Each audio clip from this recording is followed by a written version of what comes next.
من الشیطان الرجیم بسم اللہ الرحمن الرحیم وعن زینب امرأة عبد اللہ بن مسعود قالت قال لنا رسول اللہ صلی اللہ علیہ وسلم اذا شہدت احدى لکن المسجد فلا تمس طیبا رواہ مسلم۔ حضرت امام مسلم نے حضرت بی بی زینب زوجہ عبداللہ بن مسعود رضی اللہ تعالی عنہما سے روایت کی ہے۔ وہ فرماتی ہیں کہ ہم کو رسول اللہ صلی اللہ علیہ وسلم نے حکم فرمایا کہ جب تم میں سے کوئی مسجد میں آئے تو خوشبو نہ لگائے، یعنی خاتون جب مسجد میں آئے، عورت جب مسجد میں آئے تو وہ خوشبو نہ لگائے۔ اس کی وجہ کیا ہے؟ خوشبو بندے کو اپنی طرف مائل کرتی، کسی شخص کی طرف جیسے ہی کوئی خوشبو پتہ لگے نا تو فوراً بندہ متوجہ ہوتا ہے۔ اچھا جی، ایسے ہی چمکدار لباس ہو، یہ بھی فتنے کا سبب ہے۔ عورت کی طرف بندہ متوجہ ہوگا، خوشبو کی طرف بندہ متوجہ ہوگا۔ پہلے ہماری خواتین، میری اماں جی آج بھی وہ برقع پہنتی ہے، ٹوپی والا برقع ہوتا تھا کہ آگے جالیاں جالیاں ہوتی تھیں، اور کھلا ڈلا بالکل، وہ اس سے کوئی جو ہے نا جی جسم کے اعضاء وغیرہ نہیں پتہ چلتے، پتہ ہی نہیں چلتا تھا جوان ہے یہ بوڑھی ہے یہ کیا ہے۔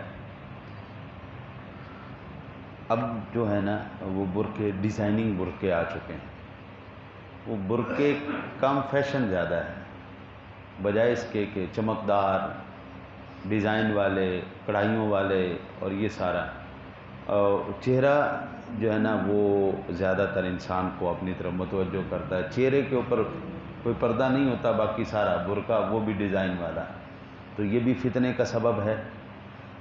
خواتین جو حضور سرور دو عالم صلی اللہ علیہ وسلم کے زمانے میں چلتی تھی، وہ سڑک کے درمیان میں نہیں چلتی تھی، مردوں کے درمیان میں نہیں چلتی تھی، دیواروں کے ساتھ چلتی تھی، سائیڈ پہ چلتی تھی۔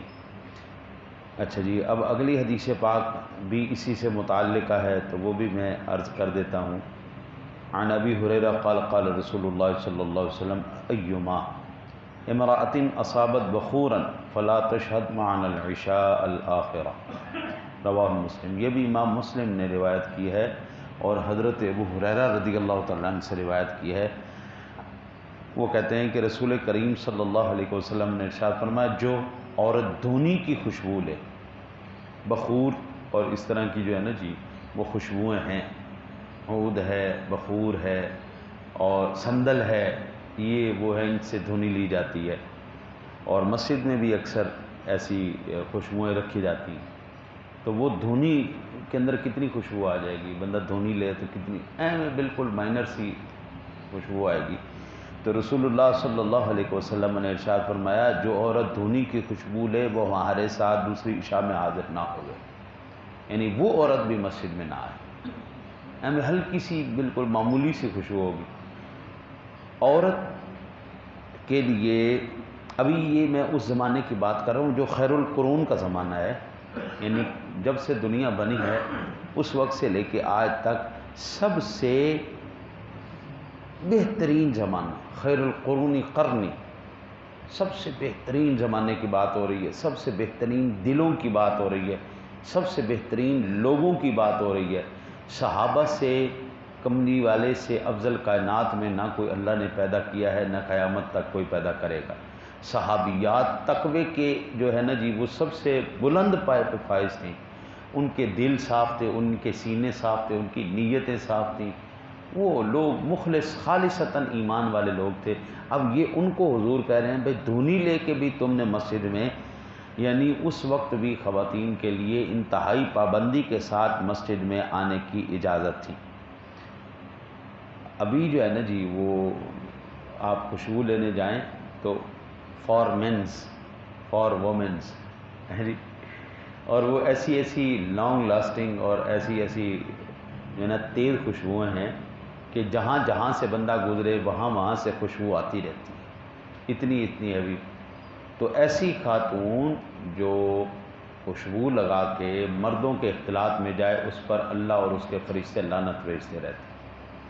وہ جہاں جہاں سے گزرتی جائے گی، فتنہ پھیلاتی جائے گی، اس پر خدا کی لعنت برستی رہے۔ اب تو شیمپو کے اندر بھی، صابن کے اندر بھی اتنی خوفناک قسم کی خوشبوئیں آ چکی ہیں، عالمان الفی، اور آپ کو ویسے خوشبو لگانے کی ضرورت ہی نہیں، شیمپو سے نہا لو، وہ گھومتی رہے گی، گھومتی رہے گی۔ یہ جو چیزیں نا جی، یہ اللہ اور اس کے رسول نے ہمیں کیوں بتائی ہیں؟ یہ مسلم شریف کی روایتیں ہیں، اور صحیح سندن بھی یہ روایتیں بالکل ٹھیک ہیں، اس میں کوئی ضعف نہیں ہے۔ اللہ اور اس کے رسول چاہتے ہیں کہ مسلمان عورت دنیا کی ہر بے شرم، بے حیا، بے غیرت عورت سے علیحدہ ہو جائے۔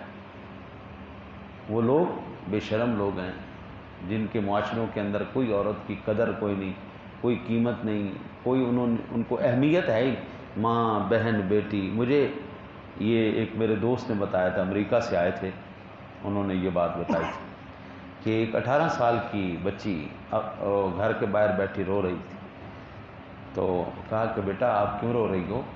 کہا میرے باپ نے مجھے گھر سے نکال دیا ہے۔ تو کہا کہ تمہیں تمہارے باپ نے کیوں نکال دیا ہے گھر سے؟ تم نے کون سا ایسا کام کیا ہے؟ کہا نہیں، میں نے کوئی برا کام نہیں کیا، میں اس ہفتے کا کرایہ اپنے باپ کو نہیں دے سکی۔ یہ جس معاشرے کے پیچھے ہم مر رہے ہیں نا جی، یہ آنکھوں دیکھے حال مجھے لوگوں نے بتایا۔ میں تو امریکہ نہیں گیا، لیکن جو امریکہ سے آئے ہیں انہوں نے یہ مجھے بتایا کہ جس معاشرے کی تم نقل کرتے ہو نا، اس معاشرے کے اندر یہ صورتحال ہے، ایک ہفتے کا کرایہ بیٹی نہیں دے سکی تو باپ نے اس کو گھر سے دھکے دے کے نکال دیا، نکل جا، تم میرے گھر میں نہیں رہ سکتی۔ خدا کی قسم، ہم جو مسلمان ہیں، ہم مر جاتے ہیں لیکن اپنی بیٹیوں کو کبھی ایسا وقت نہیں آنے دیتے۔ وہ جوان ہو جائیں، وہ شادی شدہ ہو جائیں، پھر بھی باپ ان کے اوپر جان واری واری جا رہا ہے۔ وہ ان کے بچے ہو جائیں، ان کے اوپر بھی نانا جی واری واری جا رہے ہیں جی۔ نہ صرف بیٹیوں، خدا نہ خواستہ اللہ نہ کرے کبھی بیٹی کو طلاق ہو جائے، اللہ ہر ایک کی بیٹی کو سلامت رکھے، گھر میں آباد رکھے، باپ پھر بھی اس کو دھکے نہیں دیتا، وہ لوٹ کے واپس آتی ہے، اور باپ سارے اخراجات اس کے اٹھاتا ہے۔ یہ اسلامی معاشرہ ہے، یہ ہماری تہذیب ہے، یہ ہمارا معاشرہ ہے جس نے بیٹی کو بیٹی کی عزت دی ہے۔ مائیں جتنی مرضی بوڑھی ہو جائیں گی، وہاں پر باقاعدہ طور پر بوڑھوں کو جیسے ہی بوڑھے ہوتے ہیں، بوڑھے اولڈ ہاؤس میں چھوڑاتے، چلو چلو لے جاؤ، ہم بڑے مصروف لوگ ہیں، ہم کہاں سے تمہارے اخراجات اٹھاتے رہیں، نہیں ہم سے نہیں ہوتا، چلو دوڑ جاؤ۔ لیکن خدا کی قسم، ہماری نانیاں بھی، ہماری دادیاں بھی، بچے جو مہذب بچے ہیں وہ کہتے ہیں میری طرف میری نانی رہے گی، بیٹا کہے گا میری ماں میرے پاس رہے گی، بہن کہتی میرے پاس رہنے دو۔ جھگڑا ہوتا ہے بہن بھائیوں میں کہ میری ماں میرے پاس ہے، میری دادی میرے پاس ہے۔ ہاں جی، ہم تو ان کو بوڑھے ہونے کے بعد بھی کبھی لاوارث نہیں ہونے دیتے، نہ نہ نہ نہ، بلکہ ہمیں خوشی ہوتی ہے کہ ہماری نانی جان ہے، یہ ہماری دادی ہے، یہ ہمارا دادا ہے، یہ ہمارا نانا ہے۔ ہم نہ کسی، اسلام چاہتا ہے کہ تمہاری جو ہے عورت نا، وہ کوئی بازارو چیز تو نہیں ہے نا جی، اب بس فضول شے تو نہیں اٹھا کے باہر پھینک دے چلو، نہیں، وہ ایسی شے ہو کہ دنیا کی آنکھیں ترس جائیں کہ یہ مسلمان عورت ہے جس کو ہم نے دیکھا ہے، آنکھیں بھی ان کی وہ آنکھوں کے تیروں سے بھی محفوظ رہیں، خوشبوئیں آئیں گی، خواتین کی طرف متوجہ ہوں گی، اور شیطان جتنے بھی صفت لونڈے ہوں گے وہ سارے ان کی طرف متوجہ ہوں گے، ان کو تکلیف پہنچائیں گے۔ اسلام کہتا ہے نہیں، ایسا نہیں ہونا چاہیے۔ دعا کرتے ہیں اللہ تعالیٰ آپ کو مجھے اللہ اور اس کے رسول کے احکام پر عمل کرنے کی توفیق نصیب فرمائے۔